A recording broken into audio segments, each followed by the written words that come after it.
Childhood is condensed into a few years of trying to figure out your interest and growing into your personality. I went through many phases as a child.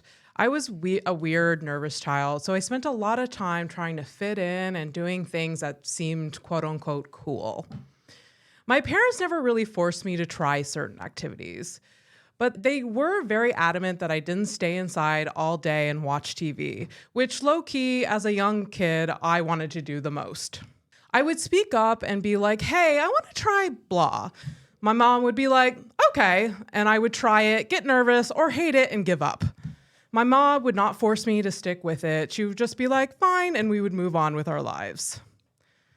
The weirdest example of this is when I played the piano. Played is an overstatement. It was one summer I took lessons from a teenager named Bethan.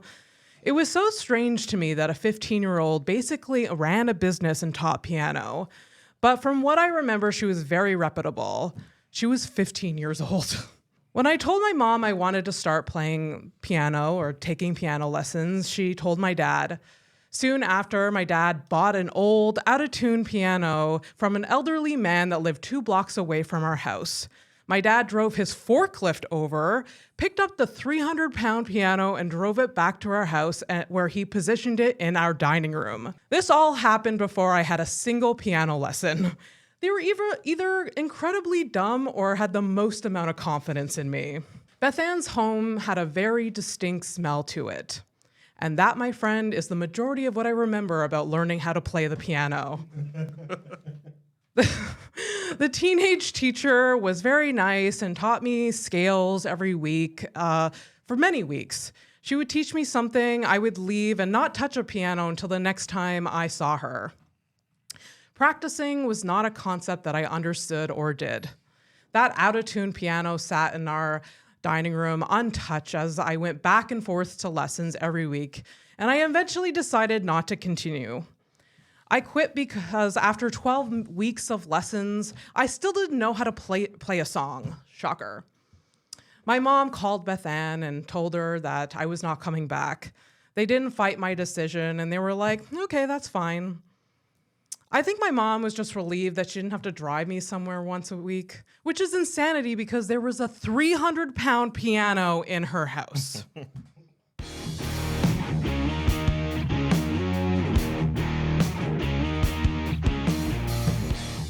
Welcome to House of Stone, the podcast where everyone has a story and we get into the nitty-gritty of it all. So today's guest, we have Serag Meletian. That's me. Check it out, these pythons, I wasn't brother. expecting that reaction, just like gun show right away. Yeah, you know, I like that. I have a little bit of an intro for you. Serag Meletian is a comedian here in Montreal. You can find Serag's friendly personality captivating audiences all over Montreal. His comedic style has a way of making the everyday mundane aspects of life really funny. He is also a total geek at heart. Therefore, on stage, you can get little gems of topical humor. His comedic talent has not gone unnoticed. He was named Comedy Nest's Young Guns of Comedy in 2018, and he's performed at Zoofest, OFF-JFL many, many times. Thank you so much for being here. Thank you for having me. Before we get into everything, where can people find you on social media? Meletian Falcon on Twitter and Instagram, but follow me on Twitter. I'm funny. Yeah, you are very, very funny on Twitter. I really like that. I think so. I never engage on Twitter, but it's just a hive of scum and villainy. It's awful. We've said that on multiple podcast episodes before. Just like Twitter is garbage. Yeah. But I've turned it into my perfect little echo chamber of like wrestling fans and their comments. And really? Like people I like and stuff. Okay. So the craziness kind of died down, but I could find it if I want. Okay. Yeah, you can definitely find it if you want for sure. But yes, I guess like creating an echo chamber is the way to go You gotta. on Twitter. Yeah, you got Yeah. That's the way to live you your gotta life. like just weed out the garbage, the exactly. absolute garbage. Okay. So I wanted to on this episode talk about childhood because you are a child of the 90s, like I am. Yeah. And I feel like, and I mean this with no disrespect, you're kind of a child at heart still, and it's so Yeah. endearing. That's great. Yeah, I don't know when it happened, but society was like, hey, all the stuff you liked as a kid, you can still like it. It's okay. Exactly. Yeah, you never got to Exactly. grow up. So I was like, You all never right, have to cool. grow up. I'll stick I with that. wholeheartedly think so. I still, I mean, we'll get into this later, but I still listen to 90s music all the time, all the time. Like, I just love it so much. I don't need to like grow out of that at all. And I love 90s nostalgia and stuff like that. So I support this. For sure. Yeah. So where did you grow up? I grew up in a little town called Point Claire. A Point Claire, a little tiny, tiny little suburb, the burbs. Yeah, the burbs. The burbs. Millions of people live there. Yeah, absolute millions of people. Yeah, I'm from, collectively, it's known as the West Island because it's like a bunch of other suburbs kind of like linked together or whatever. Yeah. And Shout out to people listening from the West Island. From the West Island, yeah. You are good people, kind we of? are kind of, yeah. I think so. I'm one of the good ones. Yes, you're one of the good ones. And you came to NDG and then to join the real good ones. The real. Trying to get closer to the city. Trying to get closer to the real folk. Yes, yes. Yeah. And what was it like being a kid in the West Island growing up? Pretty fun. I lived like in a kind of cool street where we had like this like there was like a man-made forest nearby. Okay. Like, it was just like like unnatural paths or whatever created by like unnatural paths. Yeah, well, man-made paths. Man-made paths. Yes, unnatural. That makes it sound like it's wrong. Unnatural. It means that there's like toxic waste and stuff. It does. A lot of garbage, a lot of wood chips. No, but yeah, I live kind of near one of those, and I live the big like backfield area where like just down the street where kids would go like to like toboggan and stuff like in the wintertime. And in the summertime, just a big, beautiful open field. Yeah, I have such good memories of tobogganing as a child. Do you? I mean, you live right near it then. Absolutely. I mean, we would go for hours. Like, I grew up in the, like, I mean, my parents live on a farm now, but I grew up in the town of Hawick, the small town that's nearby. And there was a big, like, slide there, and we would like walk over a group of kids, and we would toboggan for fucking hours. Yeah, hours. What's up with that? Like we just as a kid, you're like, this is the best ever. It's like the best thing ever. Like Yeah. just like over and over, like the same, like, and you were like, and it was cold, but like yet you didn't feel it. No. And like, and I remember right across the street from there was a little like restaurant that would serve kids like hot chocolate for like very little money, like because kids don't know how to pay bills. So like they're like, come and like give us like 25 cents, and like you would come with your like your change that you would like get from your parents for it or whatever. I get you have to like you have to have like a business. You got to like have know money coming in. You can't just be handing out hot chocolate, I guess. Yeah, but it is weird like charging kids like give us whatever you got. Little kid. How was weird. How it was weird, man. Like it was just like I don't know. I guess they had to like. I mean, this is teaching kids how to like interact with someone. The economy. I don't know. I guess how business works. How to like spend money. I don't know. But I remember tobogganing very fondly. That's cool. Yeah, so many times I would get hit. Like you land at the bottom of the hill, and then someone right behind you just like fucking swooshes right past you, and so many times getting hit. Yeah, and just falling and. Yeah. Like snow pants, like memories of just snow pants covered in snow, both out and inside the pants somehow. Just snow everywhere. Yeah. Good times. I remember having a certain type of mat to go down. And it was like a fancier mat that like I got for Christmas. Me and my sister got like matching ones. Mine was like pink and hers was like blue or something, or the reverse. I was blue, she was pink. And like they were like really good ones where like before I had this like rickety one or this like garbage one from like the dollar store or something that was like plastic. I don't wonder if they still sell that at the dollar store. I think so. It was like a rolled up like piece of like plastic that never stayed down. And like when you got to the bottom hill and you stood up, it would roll up again. Yeah, crazy carpet, right? Yes. That's what. Yeah. That was my go-to. That was like what me and my family had. Probably because my mom was like, "I'm not going to spend more." I mean, they worked for sure, but I just saw like some kids struggling so hard just to like lay it out at the top of the slide and like it's like get undoing on like it. a poster or something, and it would just like roll back up. No, those were awful. Ugh, I haven't thought about tobogganing in so long. That's great. That's really good. And I mean, that's this hill. There was also people that like skated like at the end because there was like by a river and stuff like that. That's nice. Anyways, yeah, it was really cool. So, what was like a typical day in your childhood in Point Claire? In Point Claire, in the summer. Let's go like flash to the summer. Flash this summer. Hanging you're not in school. You're a lot of biking. A lot of biking. We did biking too. Yeah, a shit ton of biking. A shit ton of going to the pool. Yeah, or a friend's place with a pool. But if it was like the neighborhood kids, none of us had pools, so we all went to the park just down again the opposite side of the street. Yeah. So yeah, just like hanging out there. Yeah. It was like a huge thing. And then sometimes you take the bike to go like over the tracks, like on the other side of town where there's like the water and stuff, like the lake or whatever. So like Lakeshore, and that was fun too. Yeah, you go to like the ice cream store, you save up your like oh my gosh, the ice cream store. Yeah. Oh my gosh, it was epic. And Wild Willie's, shout out. Wild Willie's. Wild Willie's is crazy. Yeah, right? Yo, it do be crazy like that. It do be crazy. It was the first place that had for me like the card that's like you keep coming, like they'll stamp your card. Every time, like a loyalty card. Loyalty card, that's what it was. And that's a good move for an ice cream place, because especially for kids, like. Yeah, because if anyone's loyal, it's children. Children and sugar with their sugar. Absolutely. Yes. Yeah. And I remember for years after that, anytime I would see loyalty cards elsewhere, I go, oh, like Wild Willie's. Like that was always like association with like loyalty cards. Is Wild Willie still around? Yes. God, I hope so. Yeah. Yeah. 100%. Good. Yes. Yeah. Okay. What was their signature like?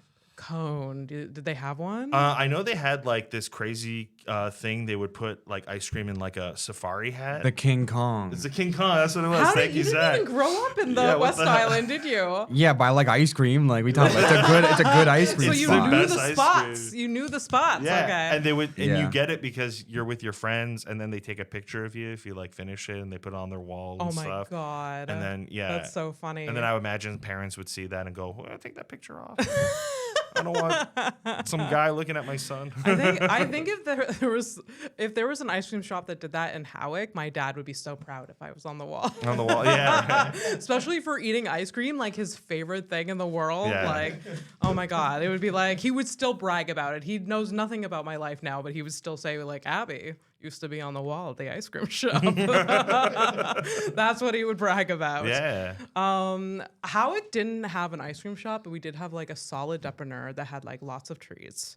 So in the summer we did a lot of biking too, with like a group of like, I remember in like the block radius around where I grew up, there was 4 of my like really close friends like in elementary school. So we would bike, a lot of biking. We would go to like various little like there's 2 parks in Howick, and like we would go there and like I don't even know what we did. We would like swing on the swings, I guess.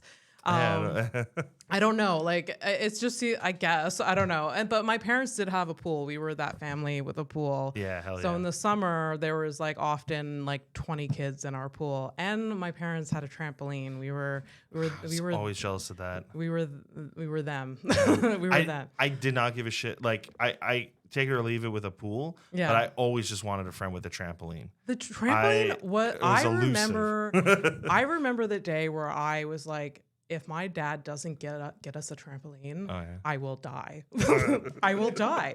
I remember I was like, I think I was 7 or 8. Yeah. And my dad, I had to go with him one Saturday because he was like finishing up a job. Like my dad's a contractor, and my mom used to like work on Saturdays, so I would go with him in the truck with him, and like we went to this farm, and like the kids had a trampoline. It was the first time I ever even like really was like face to face with one, and like I jumped on it, and it was like the most fun I ever had in like this 20 minutes that we were there, and like I think that's when it started. I was like, Dad, I really want one. Dad, and I remember it was like a year and a half later, he got one at Costco for us. It was like the beginning of one summer. It was like the best. Yeah. I remember so vividly them setting it up, because when you get it from Costco, it's like, yeah, you got to put it together. All put together. And it's dangerous. There's like huge springs that are like, it's really hard to set up. And like, that trampoline stayed with us. We moved when I was like 12 or something like that, or 11. And like, they took down the trampoline and like brought it with us. And like, by then I was kind of like over it. But yet like my dad like set it up in the backyard, like moved it, set it up, and we never really used it after that. It just sat there for like years. It was like underneath it was all dead grass and stuff like that, but it was still there. I remember as a teenager, I tanned on it, which was so fucking stupid. Stupid. Oh, why is that stupid? I don't know. I think tanning in the sun is weird. Like, it's dangerous. Okay. But like, it was like I could have just tanned on the grass. On the grass, right? Yeah, with like a towel or whatever. Yeah, but the trampoline was given to a family with young kids eventually, so that was good. Circle of life is circle of life. Although by the time it was given to a family, I don't think it was very good, like safe. Oh. Like, it wasn't trampoline.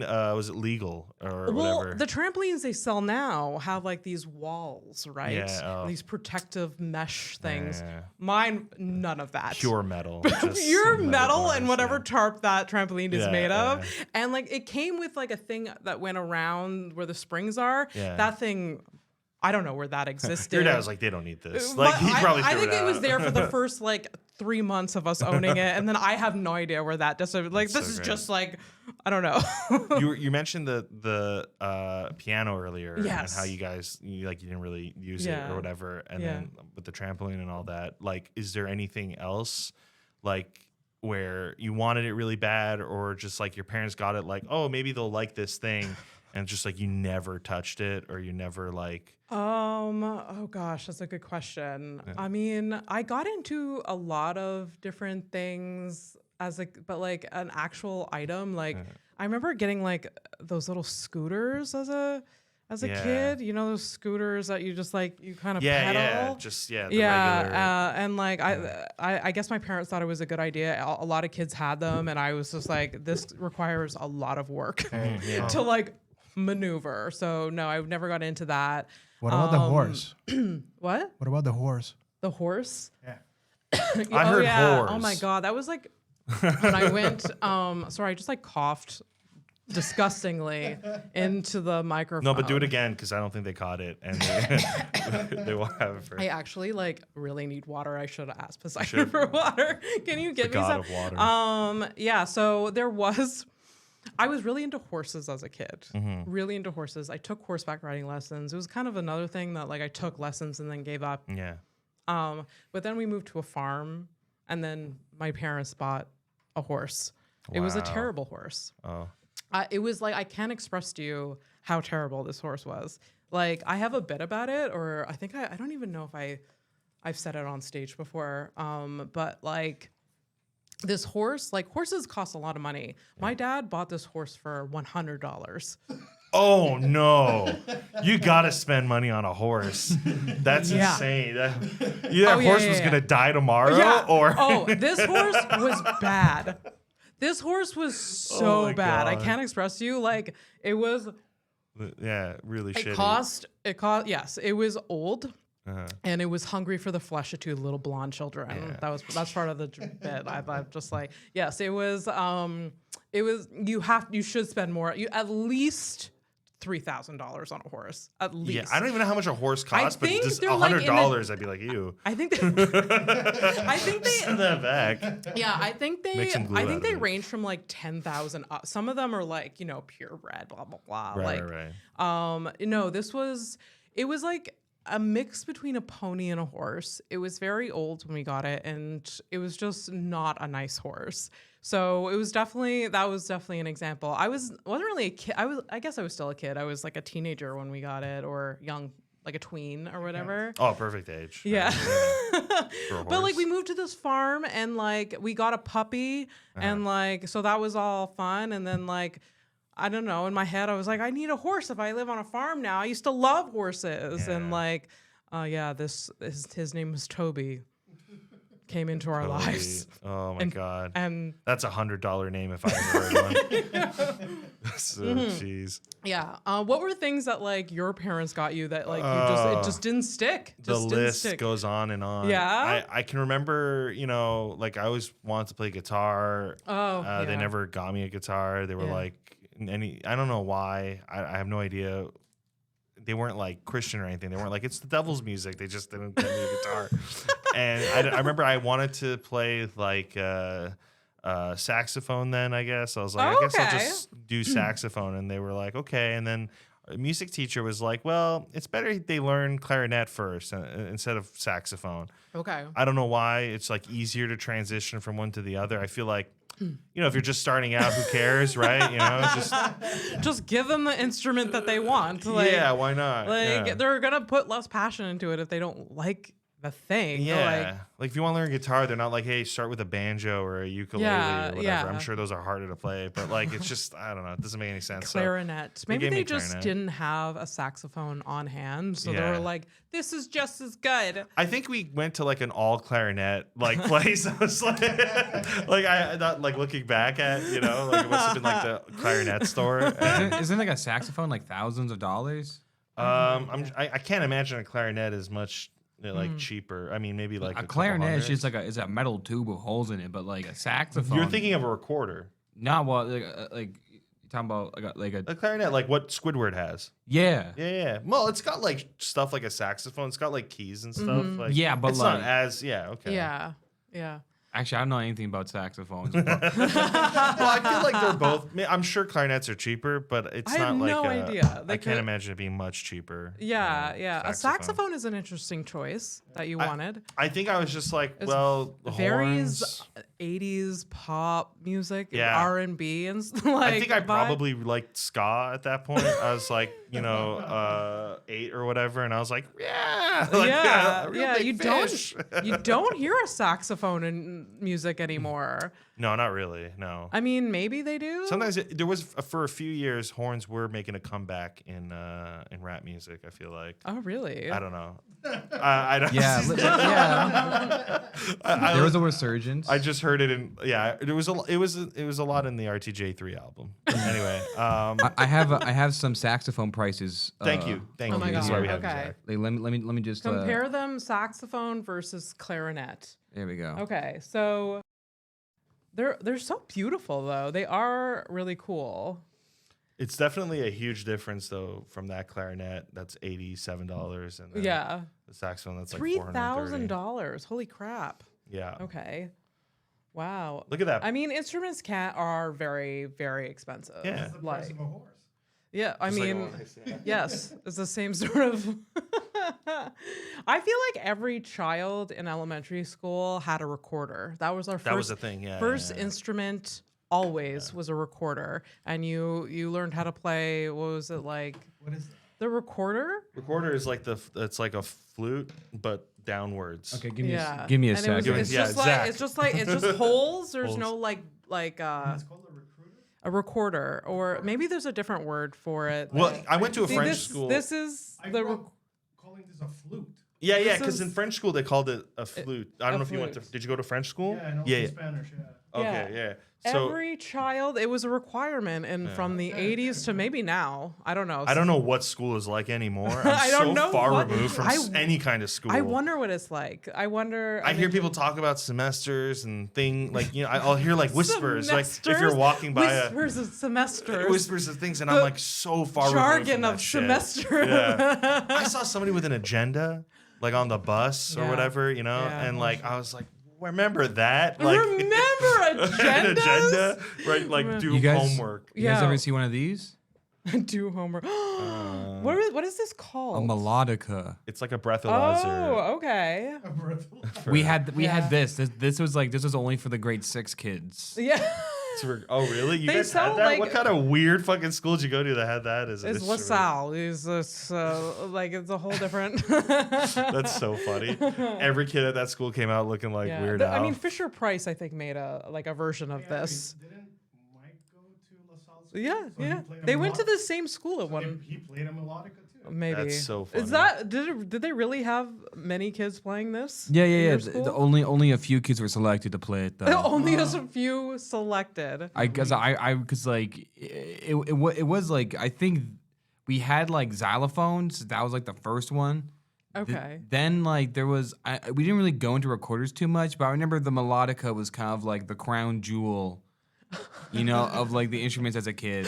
That is so funny. I mean, I guess you sort of learn how to play the piano in a way. It's pretty cool. There's like I actually went to go see the Gorillas recently, and a lot of the songs use a melodica. Oh, really? Yeah. Oh my gosh. Okay. Shit, you could have been if you had stuck with it, you would have been playing with them. Well, with Yeah, him? I guess what is that? Yeah, the Gorillas. It's one guy. Missed opportunity. I saw like they had probably maybe like 50 people with melodicas on stage. Yeah. 50. Okay. No, I'm joking. There's just one guy. Yeah. I would have believed it though, honestly. We got to talk about that though. By the way, that concert because I saw them live as well. Not the same concert. And Oh. yeah. Okay. Yeah. What And it was, like Gorillas? Oh, the Gorillas? Yeah. Okay. Yeah. Okay. Yeah. I'm familiar with some of their music. Yeah. Yeah. Oh, we're not makes talking about we're not talking about music. I'm talking about I the sound zoo. like such an The zoo. He was at old lady. he was at Krampus. Yeah. That's so okay. Yeah. Well, anyways, I feel like flute was like part of like when the parents would get a list of like school supplies you need to buy your kids. It's just like The year they got that in the list. yeah. they're So like, it's a recorder, Yeah. duotangs. Remember yeah. duotangs? Duotangs, hell yeah. No, they still exist. Duotangs, they still still around. exist. You can still buy them. I don't know if they're still called duotangs. Aren't they just folders or like I don't know? It sounds so French though. Like what are they yeah, called? duotang. Is it just folder? Like what do I don't know. I remember I have a vivid memory of being in grade 2 and the teacher put duotang on the list and my mom was so confused. She was Yeah, like, what? what is this? Yeah. And she like called the school and everything. My mom gets down to business and like figures things out. But like, yeah, duotangs is such a weird, anyways. But back to agendas. Oh, Like, yeah. You saw an agenda. I remember like my school used to give them out Yeah. like every year. And then like, they collected dust in the locker. Like, Oh yeah. or you would use it as like an art piece. That's the thing. I would bring it to every class, but I never really wrote anything. I just kind of drew in them and like do fun stuff. Yeah, I never. Yeah. I remember among like the girls I was friends with, like a lot of the girls like had like this competition about like oh mine I put like collage this in the front and mine's cool. Like it wasn't really a competition, but it was like we would compare each other's like agendas. And again, not one time did we put homework in it. Not one time. Yeah, no. I don't know. I guess like when you're a teenager, you have better memory for things. I don't know. Yeah, I think as a teenager, you're like it doesn't matter. I think maybe when I was in elementary school, I probably did write more just because you go back home and like whoever's helping you with your homework is like, well, what did you have to do? Like what do you mean you didn't write it down or whatever? So I had like someone like supervising me. Yeah. I think elementary school teachers write in the kids' agenda. Like that's how they communicate with the their parents now. I think Now it's Snapchat. Okay, now they also do have a whole like Discord. Yeah, that's the only way I know how to like Discord or server or whatever. Really? That Yeah, like okay. I mean when I was in university we had like my Concordia and you can communicate with the teacher that way. But like elementary schools and high schools have that now, which is wild to me. Like I think like there were some teachers that my parents never knew existed that I had, and now it's like it's all there. It's all there. This just reminded me, but like, is it crazy that I sometimes think about just like wanting to visit my old elementary school? It is not crazy at all. It's not. I just want to see what it looks like and like, to go back so bad. But I have been there I maybe was there. Not like maybe 10 years ago because they had like a craft fair there because I'm a basic bitch and I want to get like homemade candles or whatever. But they had like a craft fair there. So I was there. Everything is so tiny. That's it. That's what I want to see, like all the tiny stuff. So like imagine tiny things even tinier than you expect. You're like, I so crazy. fit in this. Yeah. Then there's even the hallways, like when you're in elementary school, like everything seems so huge. I would picture it. It's like I'm Gandalf in like the Hobbit's home, right? Yes, I was just like I felt like Gandalf, and yeah. like it was in like, and even the gymnasium, which is like where we play sports, we would have like our plays or whatever, and I have a memory of it being huge. It's not. Like we perform in venues bigger than like it's just I don't know. It's just so small. I think about it a lot. I think the like toilets. Don't even get me started. Like literally, like I don't know if they'll let me in the bathroom areas. 3 inches from the ground. Who makes these toilets? They're so tiny. I've thought about going like on like open house nights, like pretend like I have a kid. And just be like, I don't know, which is probably really like open bad. house But just going and being, because that's like when you can actually see the classrooms and ask questions. And I don't know, that's kind of like, like who's my your kid, trick. Tyler? Yeah, Tyler's my kid. That was the thing. I can make up just a like kid's a very name. common name. Like just look up most popular names in like that were born in whatever Toby's year. a good name. Toby's a good $100 name. Toby, yes. No one will argue with Toby. Argue. Yes, of course, the Toby that attends here. We love it. We love Toby, or like we hate Toby. Yeah. No, go back for sure. I don't think you have to go to an open mic. Open mic. I hope they do. I don't think you have nights. to go to an open house night. I feel like you can. I feel like you can just. I don't know. You can't just not show up there, but. Go with a girl. I think maybe, that's the thing. I can't go looking like woman. this with me. Like, can I look at your school again? I used to go here. Yeah. I used to go here. You can maybe do that with your high school. Yeah, high school. Yeah, but fuck, I don't want to see my high school. So many bad memories there. I strangely want to see my high school again. Like, I feel like it hasn't been that long since I've been there, but like I narcissistically want to go perform in my high school. Like, I know that's fucking stupid. Not to the students there, I don't care, but like to like the community, like sell tickets to them, get their money.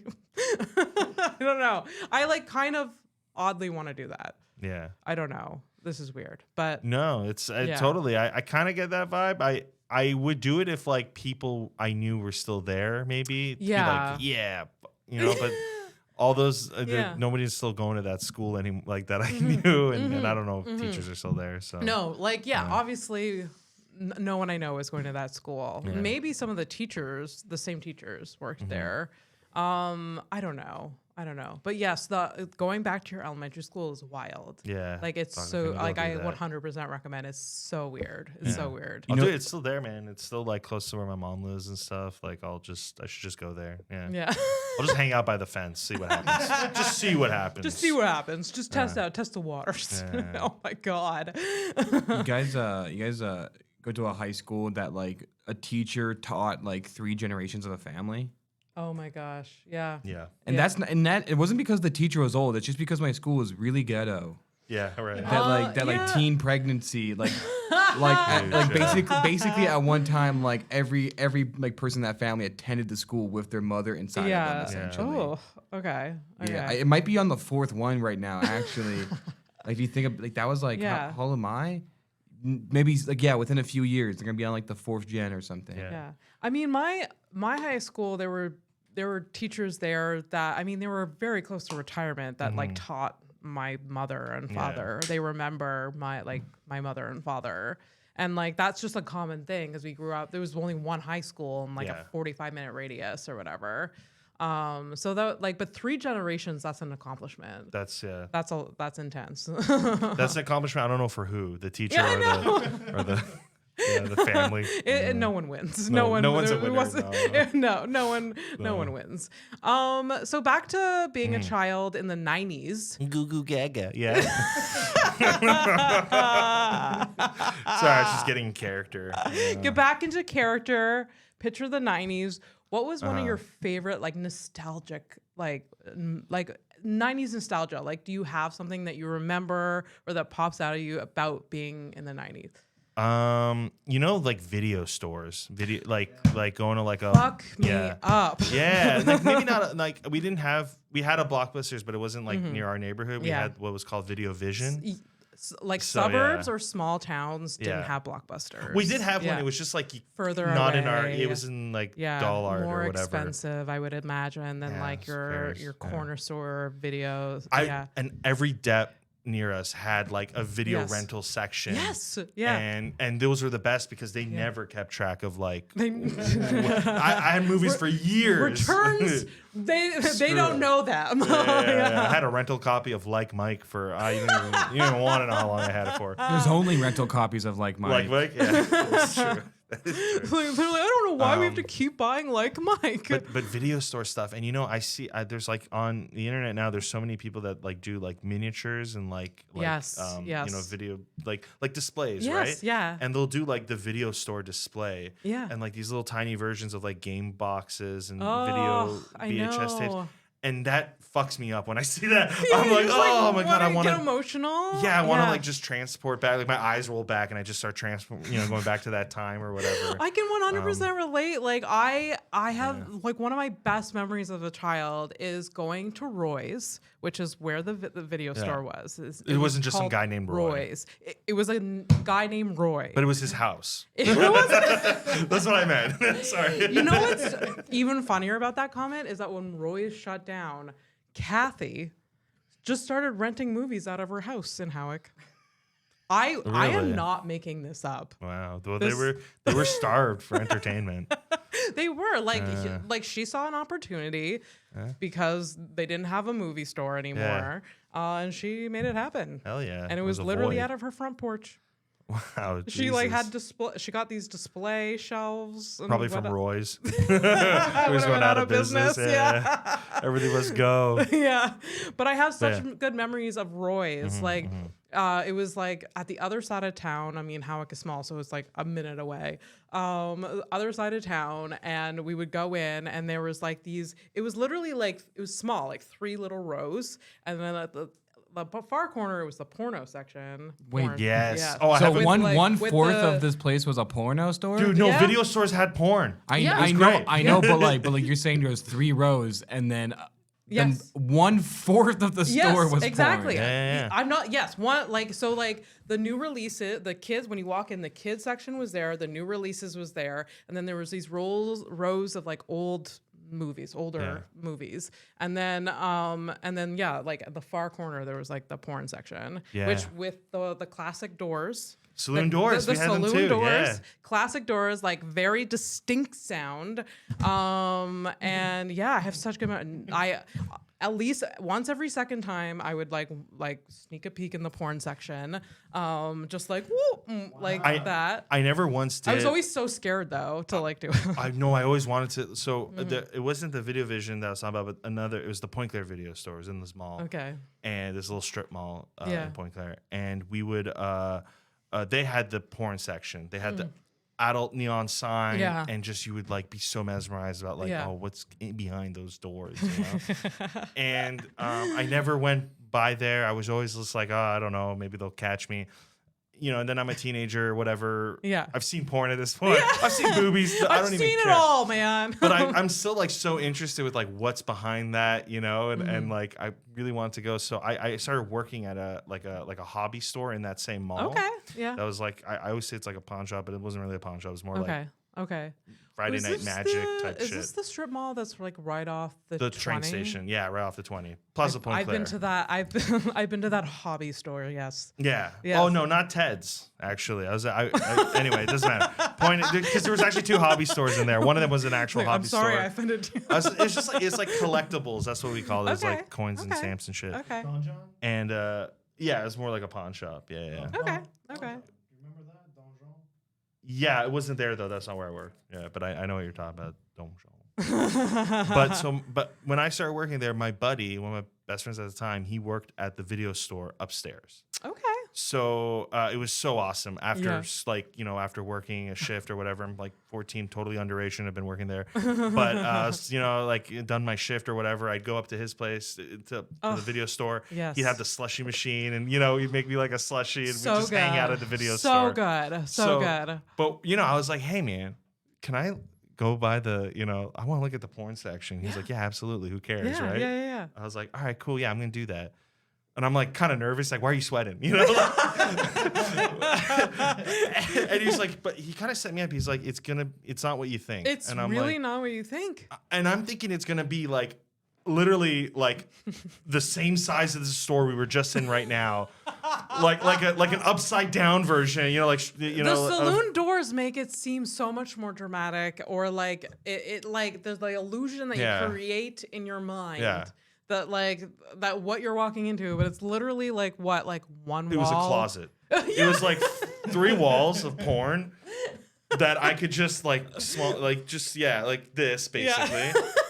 And I was hoping, I don't know why, I always imagined cool, fun, like spoof porn, Yeah. like Lord of the Cock Rings, shit like that, whatever. You're like, oh, something fun. No, it was just disgusting. It's gross. Just Big Old Dick 7. That was like that was the title or whatever. You're like, what? Oh.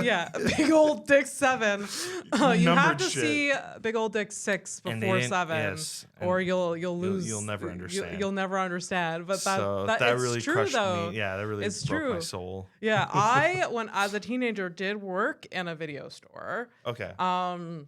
This was before I moved to Montreal, where then I worked at another video store called Blockbuster. Nice. But like in the small town next to Howick, I worked at a video store, and there was a porn section there too. And I had to put the returns back or whatever method we were using. And it was nothing. It was nothing. Like, it was gross. It was like this tiny little. It was like, I remember it was a closet, like you're saying, but there was only just like one wall in this, like with options. With options, and I remember it was like the cash was like where I am now, and like there was like a barrier with like magazines, and then behind that that's where the porn section was. So people would come in, they would go look around the store, and then go around and then like sneakily like go into the porn section. Pretend they're buying something. They're like looking at like all the other rows, and they're like whatever, but then like you hear the doors. Yeah. But I'm like, you could have just like beeline there. I'm not judging you, and I already know that you're there. Yeah. And if you rent something, I will know. Yeah. I'm going to show you. Wait, like, so you mean like these saloon doors? I can't. I can't expand that image. A little smaller, but I'm not going to expand that image because like I googled like video store porn section. Yeah, but like if I'm not gonna zoom in, but like. Yeah. This is a bad search. You know what I'm saying? Like you don't want to get okay. Yes, there was. Yeah. There wasn't any fucking going on. There was. Well, maybe there was. We just don't know. But in most video stores that I saw, the doors were like lower. Like that one seemed kind of high.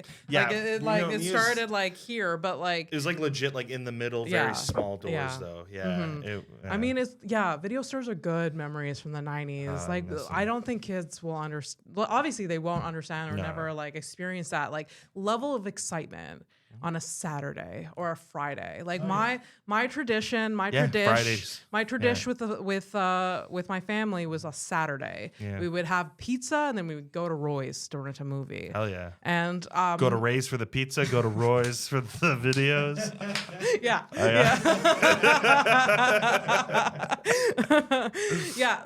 And my sister and I always rented the same movies. I wanted to ask you that. Okay, did you always just rent the same? Did we all just go to the video stores and rent the same thing? I rented the same thing almost like every time. Same. Like it was like we would go through like trends, and a lot of them was like with my sister was like Olsen twin movies. So we which is another like 90s thing. There was a shit ton of them. Olsen twins like in the 90s were huge, like especially for young girls like me, like it was a big deal. So like the movie It Takes Two was like I could probably still recite most of the script. Wow. And it's a terrible movie. Although I kind of want to watch it now. I know it's on Netflix. I feel like Is it? Are they all on Netflix? I think it's on Netflix. Also, Space Jam was like a big movie. Yeah, like I for rented for that. The Stonehouse home? Pardon? For the Stonehouse? For at least Kelsey and Abby Stonehouse. My parents never paid attention to. My parents, like, we would rent a movie and my parents would rent a movie. That's it. Like, my siblings would cover the, like, yeah. We'll rent the actual movie. And then I was just like, I'm going to get Batman. That's the Phantasm. I don't care. This is it, you know? And you're like, all right, you watch that Saturday morning. Yeah. I mean, we would, like, my sister and I would watch a movie at like 7 and then like be in bed by like 8:39 and then my parents would watch a watch movie. The porn. Maybe it was a porn. Maybe it was a porn. Oh, yeah, they did. You bet they did. So you would rent like what type of movie would you rent? It was so for me it was what I mentioned, or I rented Batman Mask of the Phantasm. It was like this cartoon Batman movie that was like like 90 minutes or whatever. I remember but it was Looney Tunes was a big thing too that I used to rent a lot. Looney Tunes, Looney Tunes? Oh yeah. I would rent. There were like these tapes of like just random episodes or something. I can't remember, like a Looney Tunes collection. The same ones. I would rent those. Yeah. I loved, like, if it was like cartoons or like anything kind of like superhero-y. I would rent that, and then my brothers. And my sister, they take care of the actual good movie. Yeah, the good, like whatever was like new releases, or something, or week or whatever, or something my brother wanted to watch or whatever, or show me or something like that. So there's that, and then video games too. Like that was like the whole. I mean, I would just stare at the video game section and be like, oh man, I wish I had all these games at home. And then, Was like the video store the place where like ignited your interest in like all of that, like all the geek stuff? I say geek stuff, and I don't know if that's the right way. You can call it whatever. I guess. I don't. Yeah, it's what do you call it now? I don't know. Like Cool. Being incel. being awesome. The incel stuff. Is that what she said? Being incel. Yeah. Being incel. Yeah. So I think so. I think it helped definitely because I don't know. It definitely ignited something, like arcades as well. Oh yeah. Just like that. I don't know, the environment, the ambiance of it all. Yeah. I think like as a kid, I wanted to work at a video store because I would just go to a video store and there was like a teenager who was working the cash. Who, when you're like 5 years old, you're like that person's that's an cool. adult. Yeah, that's an it's adult. like a person. Yeah, they're 16 years they old. Have no idea what they're doing. They don't know what they're doing. Their cash is not balancing at the end of the night. I'll never forget. They're stressed out. He was like by the cash. He was on the computer and he just had like in his hands this like box of like, I don't know if it was nerds or if it was like I don't think it was the Jawbreaker ones, but because that would be crazy putting like a mouthful of that in his mouth. Yeah. Just like chewing on a Jawbreaker. But it was just like a box, like, like whatever, like nerds or something. And he was just, shoveling those down, just like clicking shit on a computer, keyboard. And I was like, I want that job so bad. I had no idea. It's a good job. I had that job. It was pretty fun. Yeah, I ate so much candy while I was working in those places, and like it was the best. Like especially at Blockbuster where they have like large size stuff. Yeah, you're just like chewing on it all night, like Twizzlers or whatever. It's great. It's really fun. Yeah, definitely. Very unhealthy. Isn't that stealing? Or? What? They're out of business. That is not still what we do. Shut up, Fernando. Ayo, they're out of business now. It doesn't matter. Little did we know, had they sold maybe that candy when it was available, they'd maybe not be out of business today. But we don't know for sure.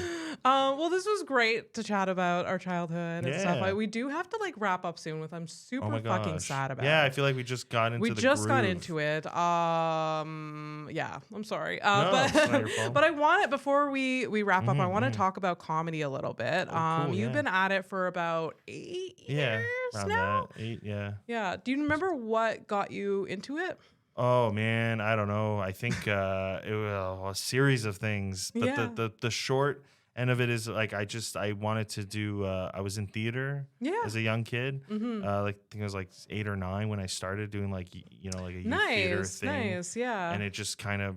I think that's like what spiraled it. Okay. I didn't think like, I'm going to do stand up later. Performance arts or whatever. Exactly. Yeah. You were talking about like, mentioning like your parents wanted you to like, get into piano or whatever. Yeah. That was like for a lot of my childhood, my mom and my dad just being like, karate? You want soccer? Like, and I tried everything. And nothing really stuck. And I remember watching I was invited to my friend's play from the same group that he was doing, that I would end up doing like a year later, and he like joining, and he invited me to watch it and was like, and I thought it was so funny and cool. Yeah. And I'm loving it. And then my mom after was like, "Did you like that? Did you enjoy that?" And I was like, "I really did." She's like, "Do you want to try that maybe?" And I'm like, "Yeah, I would love to." That's so cute. I love that. Yeah. It was super cool. And so I signed up the moment it was available, and I think it was a youth thing. So when I turned 18,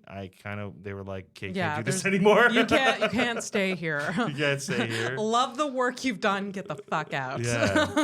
And so that like, so did you do any like plays or anything like creative like in Sage Up or like? Yeah. So I mean in Sage Up, so I was thinking about pursuing like just I don't know, keep doing it. Yeah, of it was course. like the only thing I was kind of good at. Even at school, it was like all I cared about was doing theater on Saturday. Yeah. And seeing my friends there. I didn't even care about high school friends. I cared about like your theater school friends or whatever. Yeah. Whatever it was. So I wanted to just do that my whole life. Yeah. And I don't know, I think like a couple things factored into why I never pursued it.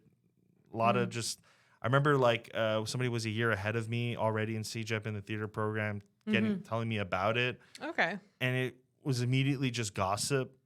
Okay. And it was immediately like just, it's not for fun anymore, I guess. Like you saw it as like, oh, it was a fun like hobby activity that you did on a Saturday. Like if you go to like my sister experienced that, like she used to love plays and like she's very creative like me, and like so in high school like we had theater class, but as soon as she went to Dawson Theater School, as soon as she went to that, she's like, I hate this. Like it's when it comes like work or whatever, where it's like it's no longer fun or whatever. And same thing. I signed up for like my buddy who I don't want to name names just because they're actually still doing theater and they're like a big deal kind of. So but really nice dude, and I kind of reached out to them years removed from theater, like, hey, do you know anything I could do that was kind of like what we used to do, like some kind of community theater thing? I'd really love to. And kind of came back to me with like, hey, I wrote a play. It's this like Shakespeare play, but it's like we've kind of adapted it to be kind of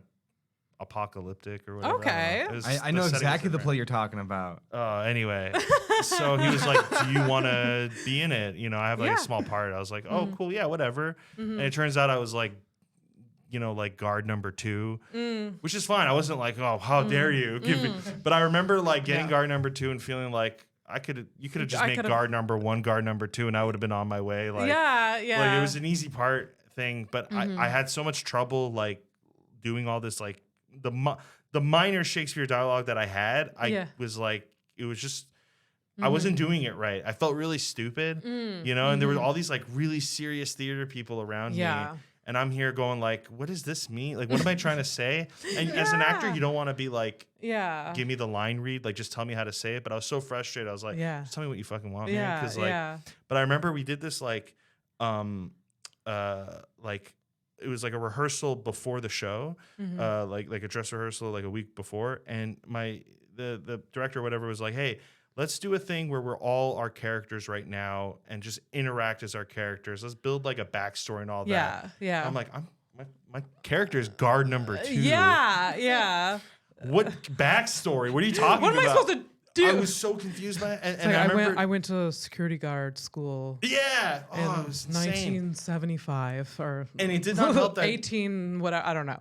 Whatever like, Shakespeare was the setting or whatever. I was devoted to the queen my whole life.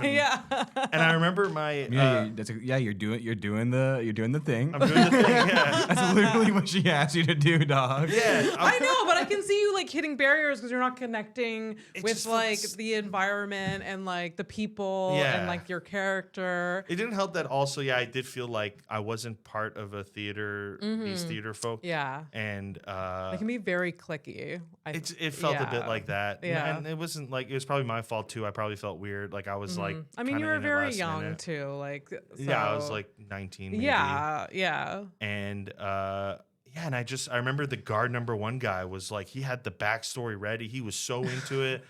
And I'm like, I'm not gonna, I don't know. Just that moment, I was kind of like, hey, maybe, maybe not for me. Maybe not for me. Maybe I just get a job and become a real person. And then, I don't know how I stumbled into stand-up. That was your question. Yeah, Sorry I mean, this tangent. Yeah, I mean, you were into performance arts. I mean, obviously, like most of us, we were like we were kind of funny. People have been telling us that we're funny. Yeah. And I guess like, I don't know, you just kind of stumble upon it. A lot of people like just stumble upon it, I guess. Yeah. I remember not even understanding how to do stand up. Like, do you just talk and it happens? Like, And I remember at the end of like a Chris Rock special, there were like these credits and it said like written by Chris Rock. And I was like, he wrote all that? I couldn't understand it. That didn't make any sense to me. I'm like, he remembered all of that. Wrote and remembered it all. And it still didn't like make sense to me until like I think just hearing comedians talk about it. I was at a taping of, you know what it really was? I was at a taping of The Green Room, which is like inside the actor studio, but for comics. Okay. There was like, they did 2 tapings at Just for Laughs. I happened to luck out. A friend of mine was like, hey, do you want to come to these tapings? I brought my brother along, and it was really cool. There were like big name guys there, and I wasn't even thinking about really doing stand-up. I was just like a fan of it. Yeah. And then I remember the interaction was like, Eddie Izzard was like it's like a round table of comics. And one of the episodes, Eddie Izzard was on it. And somebody said something to the effect of like, what do you do? Like, how do you practice? Do you just do it in front of a mirror? Some shit like that. Yeah. And I remember his answer was so nonchalant, so cool. He just goes, the audience is my mirror. And I was like, it just hit this like fucking light in me. Yeah. And I was like, that's it. You just go up. You just go up. You just got to do it. Yeah, you just got to do it. So then 4 years after that or whatever. 4 years. Of like building up the courage. I don't know how long A decade later. A decade later. Yeah. No, it takes a long time to get the courage. Like once that clicks in your brain, I think like it's been a theme where it's just like it takes a long time. And then even if you sign up for one, you kind of back out or whatever because you get really nervous or whatever. Yeah. I mean, I was definitely a huge fan of comedy before I actually did. But it's when I saw live comedy for the first time or like comedians talk in person. Yeah.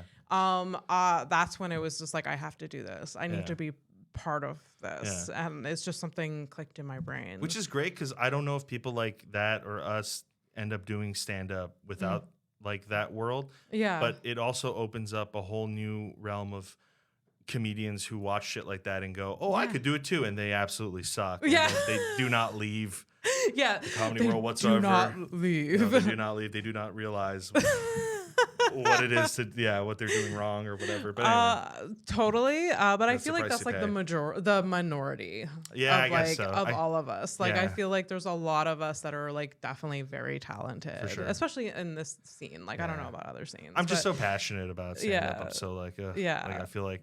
Yeah. After, protective almost of it. Oh, for sure. Yeah. That leads to my next question. And one of the last 2 final questions is, what are you most passionate about? Stand-up. I think so. I got, I don't have much else. I was kind of joking about it earlier, but I was like, you were talking about like friends and family or whatever. I don't know. And I was just like, I feel like I have like 2 friends left in like outside of comedy. Yeah.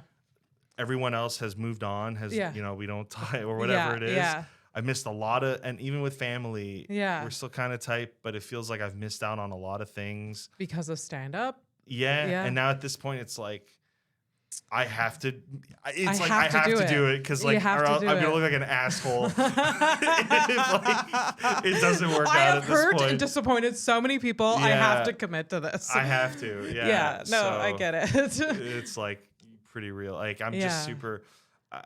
I love it so much, and I'm just protective. I see like these shows sometimes that are like, I'm like, this isn't comedy, Yeah, and I'm like, they just like it feels very like mediocre. They're not really putting much like effort into it, and then there's a show and you're just like, well, this could be better. Like just like this, I care about this. Like I'm here, like I show up, I'm here for a reason. Like I would like the producer or the other comedians to care just as much as me. So I completely get that. Or comics who do it and you could totally tell they're just pursuing it because they're again, I hate to. I was an actor. I thought I was an actor, but like I really truly, there's nothing I hate more than an actor that pursues comedy to get into acting. Yeah. It drives me crazy. Yeah. It's like you're just it's so phony already from the start. And it's so like, I've never met one. I didn't think, or I didn't go like, I didn't have like some kind of, like, hey, you got to be serious about this. Like, it's because I'm serious about it. Like, it's just, it has, like, it's just not fair, damn it. Yeah. I totally get it. I usually don't end with this question, but because you brought up passion, I usually don't end with this one. Just to, like, what is one of the hardest things you've ever been through? I know. Why am I ending with this? It's okay. We'll edit it. We'll bring it back. We'll bring it back. The hardest thing, I don't. That's such a tough question. Hardest thing. You don't have to go too deep if you don't want. I mean, it's really up to you. No. Did Amber and Gabe already say like something about a hard penis? I feel like they would have. Yeah. I feel like they would have. But the hardest thing I've been through was Gabe's penis. Yep. That trauma. The trauma of Gabe's penis. No, you know what? Recently, we thought we lost my cat. I'm pointing to Zach because Zach helped me out like a gentleman. Okay. And no, it was like, it wasn't the hardest thing, but like. Yeah, but it's stressful. Especially like, I can't imagine in Montreal, you're just like, well, where do I freaking look? It was just the thought of like, because we would periodically go back inside our apartment and it was just like all his stuff was there. And he wasn't like, we're so used to like him doing his like cat shit now where he like, knocks on doors and meows. And it was like kind of hitting me like emotionally. Like, of course. I've lost like my best friend. Of course. Turns out he was just hiding in a dresser. That's hilarious. Yeah, we were really pissed. It was just in a how long was it? Too long. Honestly, how long was it in the dresser for? I almost don't want to like admit the length. But it was definitely like over 5 hours. 5 hours? It was definitely over that. Did it but get he in didn't there meow. and He didn't do close? shit. And like he didn't. He did. He went behind the drawer. Wait, can you tell me what happened? So what happened was my roommate. This has nothing to do with me, by the way. My roommate. I know who your roommate is. Yeah. It doesn't. He's a great from dude. The beginning of the story, I knew it was him. His fault. No, and it's not really. He's a big fan of this podcast. I'm sorry. Like, yeah, it's true. I adore you. I adore you. I'm kidding. Dude, we love you. We love you, man. And I'm sorry I'm bringing this up. This is traumatic because he feels bad about it. I know. But we thought it was a whole thing. The window was open too, like when it happened. So we really truly thought he just escaped. Okay. He just like wasn't meowing or saying anything. He went into the dresser and then like behind the drawer and then we shut the drawer and then we just didn't hear anything. And we were shaking treats, doing everything, and we're looking everywhere. And I'm it was like way more time than we care to admit that he was gone for. 5 hours. Poor little Stevie. But also, Stevie. What an asshole! Just like not saying a peep, just like truly not saying a single word. It must have been a comfortable drawer. I have to admit, it must have been a really good time. I mean, he would have meowed. I guess he meowed because he was like, "I'm hungry now," or something. Or that's it's like so funny. Yeah, but I mean, one of the like people. I mean, people know this, but like losing a pet or whatever, or like a pet like passing away is one of the hardest things. Yes, it's just like, oh, a family member is gone now. Yeah, don't look at me like that. A family member is gone now, and like there's been pets though that I don't really give a shit about. But then there's been very prominent pets that I'm like, wait, Annie died, and I haven't lived with Annie for a decade. Like it was like a dog that my parents had or whatever, and I'm just like, oh no, like it's. Well, my old roommate, like we shared a cat as well, and he ended up taking it with him when we moved out, whatever. But like she had passed away 2 years ago or something, and when he broke the news to me as well, and I was like, oh. Like it really was like losing like a family member. Yeah. I think I spent like the whole day talking to whoever would listen to me, like just about how good the cat was. Lily. Yeah, I was just like, Lily was so great. Look at this picture. Like, who cares? Like, I know that's the thing with like, like especially with pets, people don't care. Pets are just like, I get it, but like I don't know this pet or whatever. I'm like, but you don't understand. You don't understand. My parents have a dog right now, Wally. You've met Wally. It's the big Rottweiler. When he dies, I'm gonna die too. That's it. Like that's like that'll be the end of my life. That's what the countdown is for. I just want to say one thing because I mentioned earlier Zach was helping me. The first person I called was Zach because we live in the same building. I was just like, please help me with this. Yeah. And Zach, you were so good at like just making me laugh throughout it all. And like I think he wasn't even trying. I think he was just trying to be Zach. You know, like I don't think there was like any like I need to help him. He was just so funny, and I'll never forget the funniest thing that he said was somebody was coming in with driving in front of the building and like getting out of a cab or whatever, like a cab pulled up, and Zach, without skipping a beat, just goes, "Hey, maybe it's Stevie." Like, maybe he just found his way back home. Made me laugh. He got so in this hard. Uber and made his way home. Yeah, that made me laugh so well. That's really hard. funny. So you're good under pressure, Zach. That's nice to hear. No, not at all. Depends. If the pressure is on me, I'm not. But if there's someone else, I could like. Yeah. Riff off of. You're a bit disconnected from a lost cat, so it's yes, you're. Yeah. No, I get it. The autism helps. Yeah. Well, I'm glad. Because we thought he jumped out the window, the second story window, and like it's just so funny to think that he jumped out the window. It is so funny. You gotta see this cat, man. I make jokes about it on Twitter and stuff, but he is jacked. Like he's super just can beat up anybody. The name like Stevie. I don't know what that means. I look at other animals and I go, my cat could beat. Yeah, the what a fuck little bitch that other cat is. Yeah. Oh, not even bring him a dog. Yeah. He will fuck that dog's day up. I challenge anyone to challenge my cat. This is an open platform. If you're watching this right now, you bring your ass over to whatever your address. I was gonna give my address. I'm hoping you probably don't want to Zach censors that part, but he does not have his finger on that button. So you make you fight my cat. You fight my cat, and then if you can beat. If you can beat him, and you won't. But if you can't beat him, you can have my will. Your will? Yeah, you can. You'll have to make my will.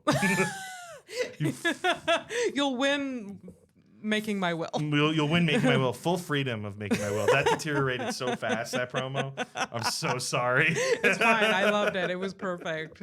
Thank you so much, Serag, for being here. Thank you for having me. It was a lot of fun. You were great. You're hilarious. We'll end the podcast. Like, how can someone find you again? Just say your handles. Millennium Falcon, please follow me on social Twitter. media. I'm the only Serag that's, I think, ever remotely existed. I think if you just write Serag on Google, I'll probably follow pop him. up. Go see his comedy. He's fantastic. I'm all over the city. All over being hilarious. I wanna thank Zach and Fernando. Stop kissing you two and get to work. You can follow us everywhere. Sorry. You can follow us everywhere. We have a website now. Thanks for Fernando. And that is houseofstonepodcast.com. And like I said, thanks Zach, Fernando, all listeners, Pantella Studio, our funders, our sponsors. Thanks again for being here.